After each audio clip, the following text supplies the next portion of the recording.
Instagram's features seem to be changing faster than the trending TikTok audios these days. Every time I log into the app, it seems like Adam Mossery's got a new video announcement for us all. And it can feel a little bit overwhelming, right? Well, you can relax, my friend, because that is exactly why I'm making this video. I'm gonna talk you through all the major changes that we've seen come to Instagram so far this year, and what they might mean for your content strategy. So no need to worry, because I've got you.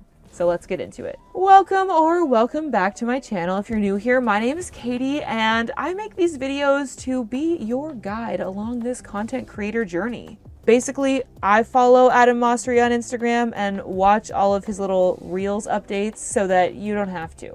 So if you want to stay up to date on the latest trends and the most effective Instagram growth strategies, then make sure that you hit the subscribe button so you don't miss any of my future videos. The biggest change that's come to Instagram so far this year, the new feed views. This is probably the most hyped, dare I say it, overhyped change that's come to Instagram so far. You may have seen people talking about the new chronological feed, which, by the way, can I just rant for a second? I feel like for years now, people have been complaining about how the chronological feed went away and how every time Instagram would bring a new feature to the platform, people would say, we just want the chronological feedback. We don't want IGTV or whatever. And look, I get it. So many of us think back on those times and think we had such a better engagement rate. We got all of our followers to see our content. Now the algorithm makes it so hard. But trust me, like, y'all don't want the chronological feedback. Because here's the thing, as a user, a straight up just chronological feed on Instagram,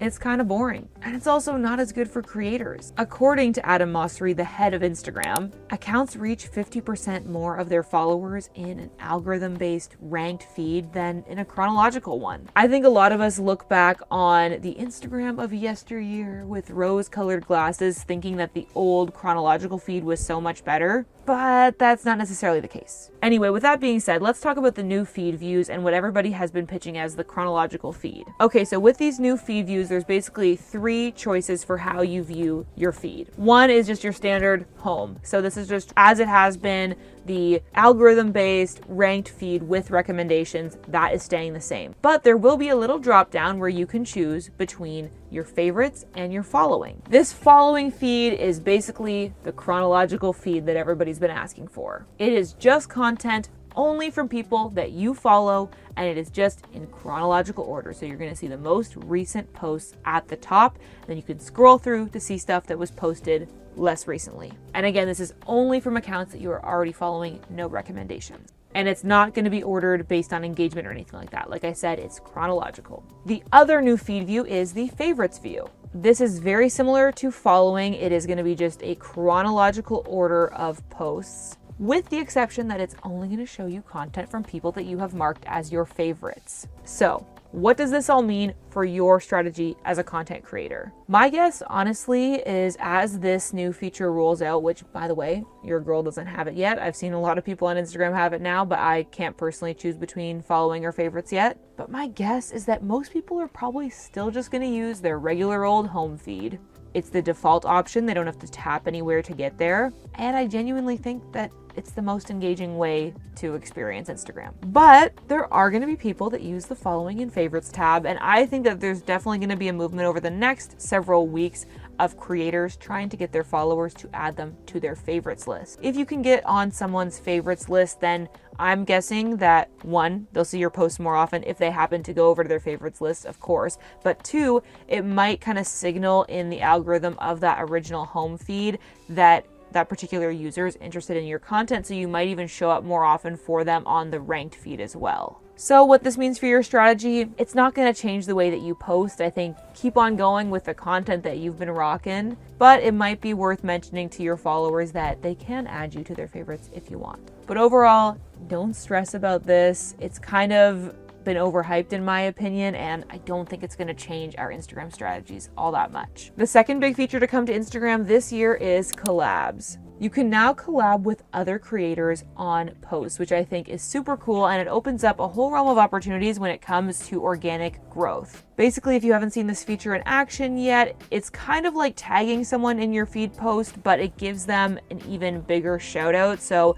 in the feed, it would say Katie Steckly and Creatorly Media, for example, as the creators of the post. And it's going to make sure that that post shows up in both your followers' feeds and your collaborators' followers' feeds, essentially doubling your potential reach. You can collab on feed posts and you can also collab on reels. This is obviously a great opportunity to increase your reach organically by working with another creator, but I'm also excited about the possibilities here because it offers us a more formalized option for collaborating with other creators. There's always been, the loop giveaways, or you've always been able to collaborate, but because there hasn't been a feature inside the app, it hasn't necessarily been something that a lot of creators think to do. But I think now that it's an obvious way that we can all collab, like on a reel or on a feed post, it's going to be easier to reach out to your fellow creators and say, hey, do you want to make a reel together? Or hey, I've got a really great idea for a carousel we could make together. It's something that's been a part of the culture here on YouTube for a really long time. Like, you've probably seen creators collab with one another. And I don't think it's as much been a part of the culture on Instagram, but it is a really fun way to get creative, meet new people, and exchange audiences. So I'm really excited to see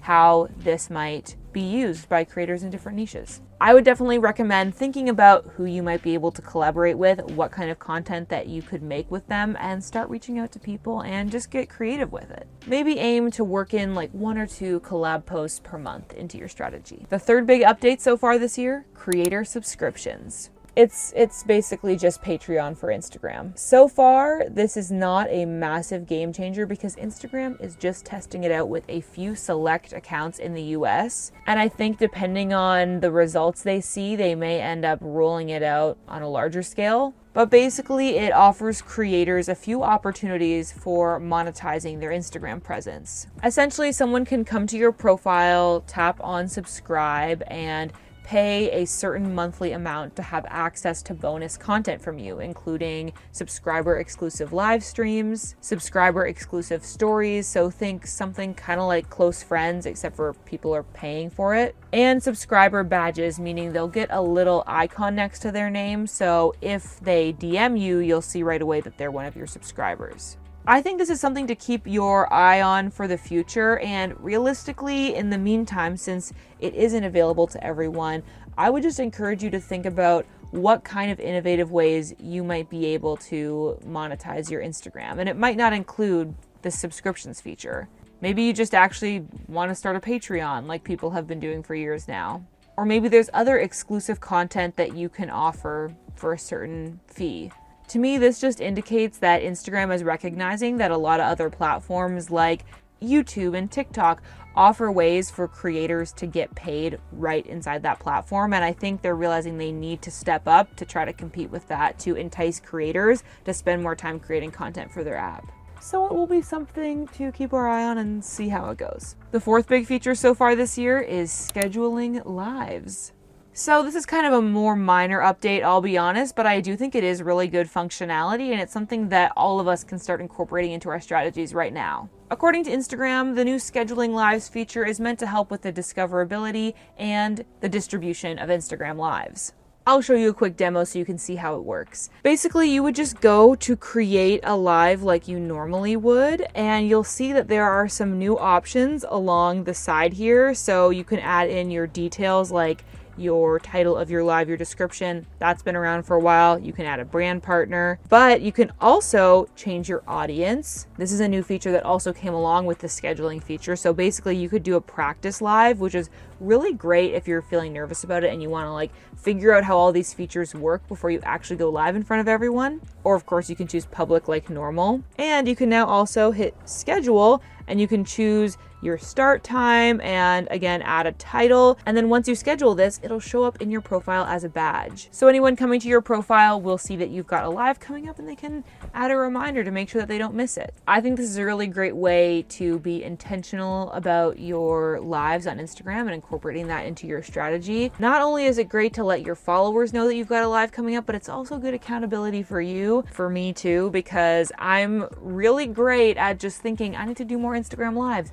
but then never adding them into my calendar, and so I just never really do them. So I know I need to set a challenge for myself to just schedule a live and then make sure I come through and do it, and maybe you can do the same, because lives are a really great way to connect with your followers in a more personal way. And the fifth new update we've seen over the past few months is story likes. You may have noticed there's a new little button at the bottom right-hand side of your screen when you're viewing stories, and it allows you to give a story a little heart. There's no like count, but if you open up your story views, you can see a little heart next to the profile pictures of people who have liked your story. So what does this really mean for our strategies? Instagram created this feature as a way to remove clutter from our inboxes, because before a lot of people would react to stories, right, with an emoji, and that would show up as a DM, and there isn't necessarily anything that you would like respond to that with, right? And so they created story likes so people have a way to kind of indicate that they're enjoying your content without it starting a conversation. But I think if you're the kind of creator that sort of has relied on those story reactions as a way to start a conversation and have more engagement with your followers, then this new story likes feature means that you might want to be a little bit more intentional about generating those DM conversations, like letting people know that you actually want them to reply to your story and that you'll chat with them. I really think DM conversations can be a really great way to get to know your followers better, learn more about how you can serve them and provide value for them with your content. And so it might be worth considering how you can be more intentional about inspiring those conversations, considering that now it's easier than ever to just like tap a like button and not actually start a conversation with someone through their content. So not really a huge change to your strategy here, but just a reminder to think about how you can intentionally generate engagement with your Instagram story content. Maybe you want to add a question box, or maybe you want to add a prompt to people to reply to your story, or add a poll or something like that. Oh, speaking of polls, I wasn't even going to list this as one of the new features, but they did change the poll sticker. So instead of looking like this, it now looks like this, and you're able to add more than 2 options. So kind of cool. Okay, that's it for my roundup of the new features that have come to Instagram so far in 2022. If you've got questions about any of them, let me know in the comments. And of course, if you want more Instagram updates or strategy tips, then make sure that you subscribe. And check out this video that I just made about my updated Instagram strategy for the summer of 2022. Some of my approaches there might surprise you, so go ahead and check that out. And as always, thank you so much for watching. I hope that you're having adventures and following your dreams, and I'll see you in the next video. Bye!